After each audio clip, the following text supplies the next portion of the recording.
Coucou à tous mes head lovers! Bienvenue sur ma chaîne Investir pour ta santé. J'espère que vous vous portez bien.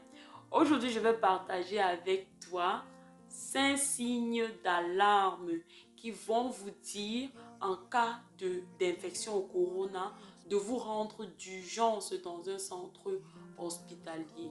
Si actuellement vous êtes atteint de corona, ou encore si vous avez une connaissance, un proche atteint de corona, regardez cette vidéo jusqu'à la fin, partagez-la au maximum.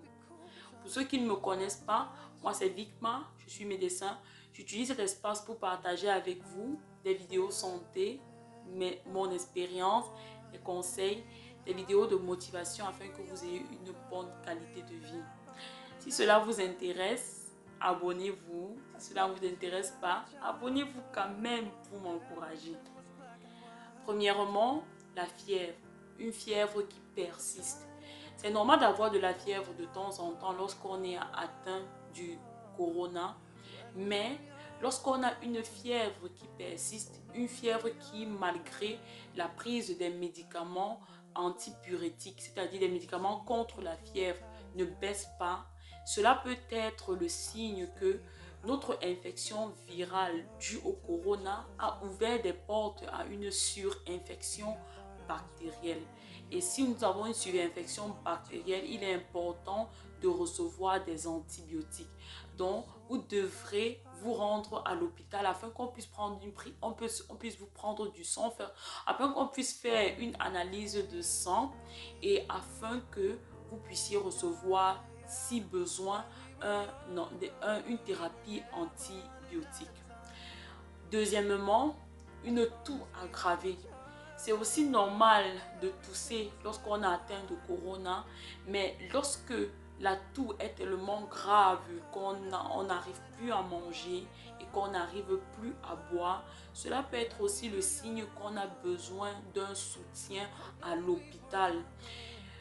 Vous savez, lorsqu'on est malade, on a besoin d'énergie et cette énergie ne se trouve que dans la nourriture. Au moins, même si on ne mange pas, il est important au moins de boire de l'eau. Si vous ne buvez pas, c'est vraiment très dangereux. Parce que où est-ce que le corps va prendre son énergie pour pouvoir lutter contre la maladie?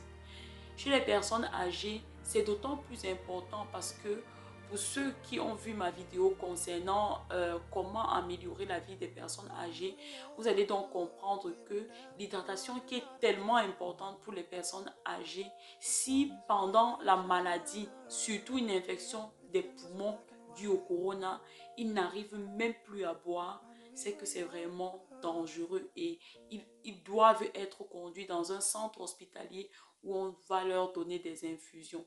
Les personnes âgées sont aussi d'autant plus fragiles parce qu'ils ont aussi des reins tellement fragiles. Lorsqu'une personne âgée passe des longs moments sans boire, il a tendance à développer très rapidement aussi une insuffisance rénale aiguë. Donc, si vous avez une personne âgée à la maison atteinte de corona qui n'arrive plus à boire tellement elle tousse, il est important d'amener cette personne dans un centre hospitalier d'urgence. Troisième point, c'est un mal à la poitrine. Si vous ressentez un mal extrême à la poitrine et vous avez même l'impression que vous n'arrivez plus à respirer et que le mal ne s'en va pas, il est important de vous rendre dans un centre hospitalier.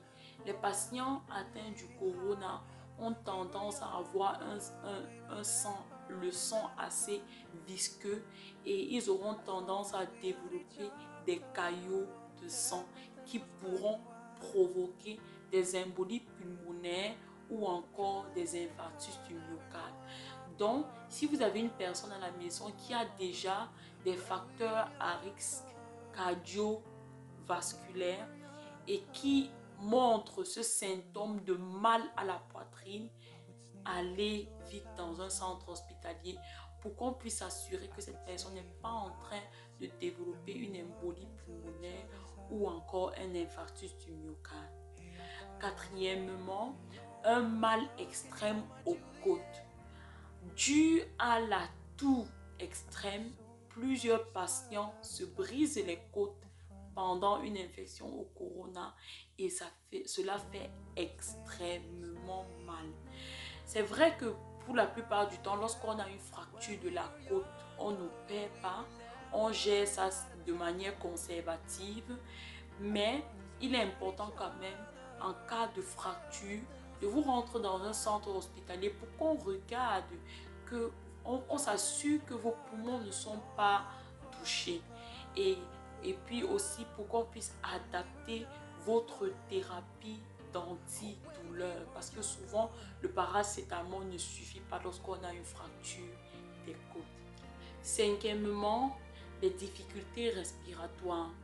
Lorsqu'on est atteint du corona, c'est normal d'avoir des difficultés respiratoires. Par exemple, lorsqu'on va aux toilettes, on est en plus fatigué. Donc, c'est un peu difficile de faire des efforts. Et lorsqu'on fait des efforts, on ressent tout de suite des difficultés respiratoires.